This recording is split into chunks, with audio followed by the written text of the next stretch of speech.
It was late in the afternoon when Mr. Utterson found his way to Dr. Jekyll's door, where he was at once admitted by Paul and carried down by the kitchen offices and across a yard which had once been a garden to the building which was indifferently known as the laboratory or dissecting rooms. The doctor had bought the house from the heirs of a celebrated surgeon, and his own tastes being rather chemical than anatomical, had changed the destination of the block at the bottom of the garden.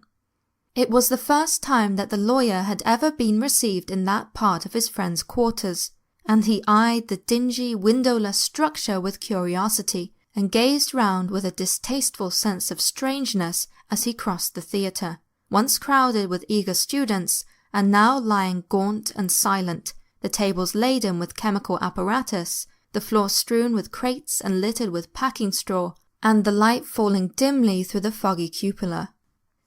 At the further end, a flight of stairs mounted to a door covered with red baize, and through this Mr. Utterson was at last received into the doctor's cabinet. It was a large room fitted round with glass presses, furnished, among other things, with a cheval glass and a business table, and looking out upon the court by 3 dusty windows barred with iron.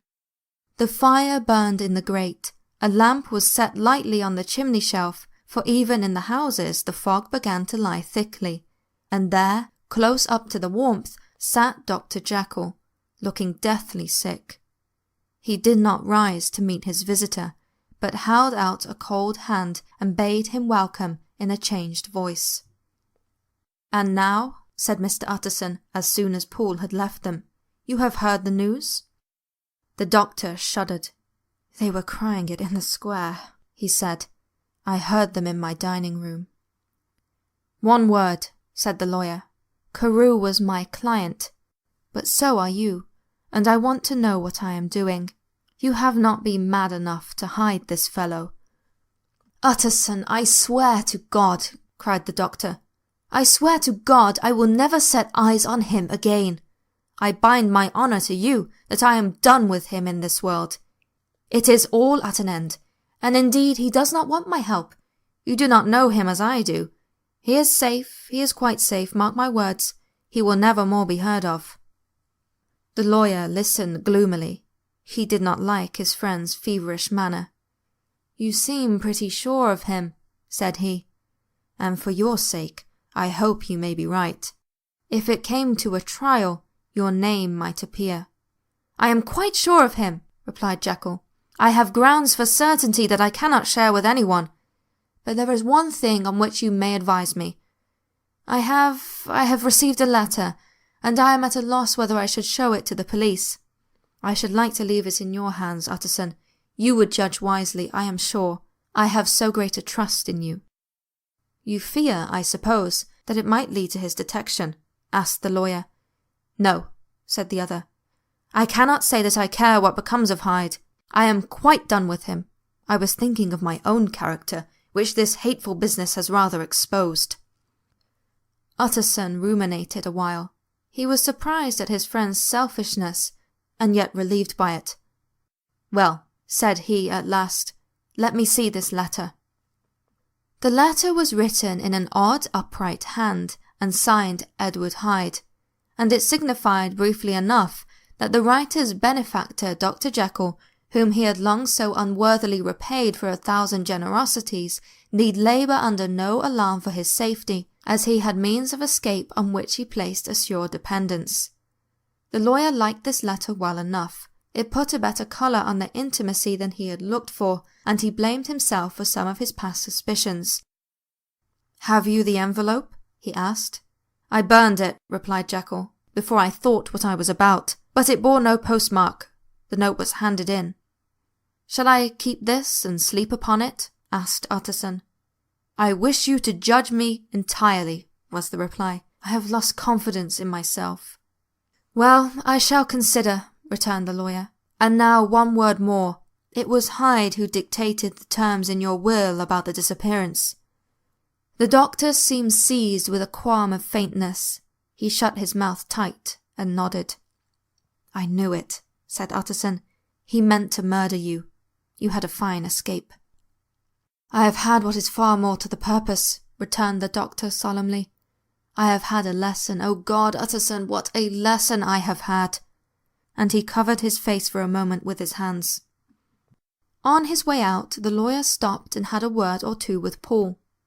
"By the by," said he, "there was a letter handed in today. What was the messenger like?" But Paul was positive nothing had come by except post, and only circulars by that, he added. This news sent off the visitor with his fears renewed. Plainly the letter had come by the laboratory door. Possibly, indeed, it had been written in the cabinet, and if that was so, it must be differently judged and handled with more caution. The newsboys as he went were crying themselves hoarse along the footways. "Special edition! Shocking murder of an MP!" That was the funeral oration of one friend and client, and he could not help a sudden apprehension lest the good name of another should be sucked down in the eddy of the scandal. It was, at least, a ticklish decision that he had to make, and self-reliant as he was by habit, he began to cherish a longing for advice. It was not to be had directly, but perhaps he thought it might be fished for.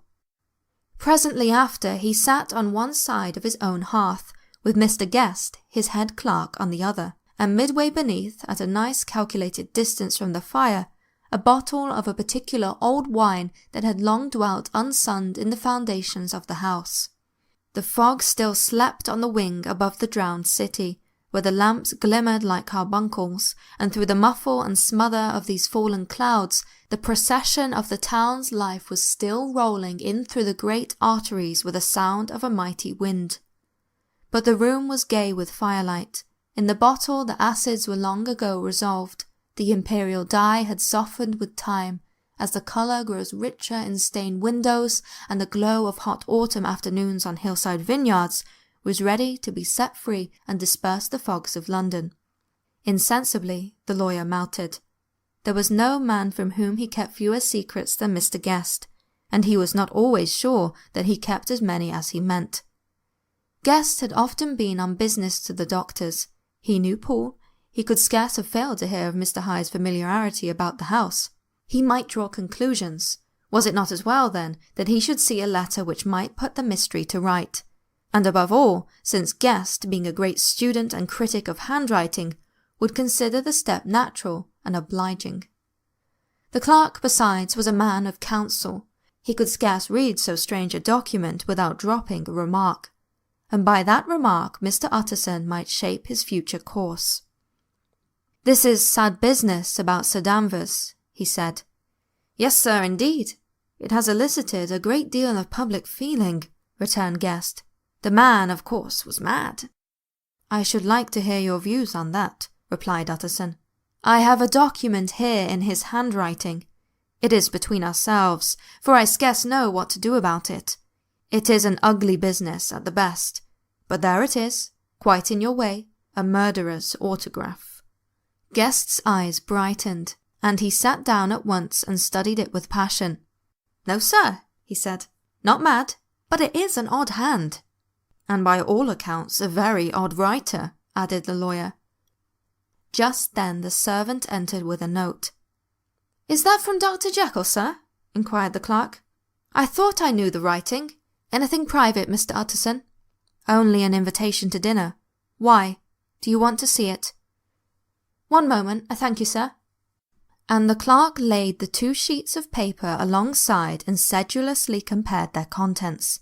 "Thank you, sir," he said at last, returning both. "It is a very interesting autograph." There was a pause, during which Mr. Utterson struggled with himself. "Why did you compare them, Guest?" he inquired suddenly. "Well, sir," returned the clerk, "there's a rather singular resemblance. The 2 hands are in many points identical, only differently sloped." "Rather quaint," said Utterson. "It is, as you say, rather quaint," returned Guest. "I wouldn't speak of this note, you know," said the master. "I understand," said the clerk. But no sooner was Mr. Utterson alone that night than he locked the note into his safe, where it was reposed from that time forward. "What," he thought, "Henry Jekyll forged for a murderer?" And his blood ran cold in his veins.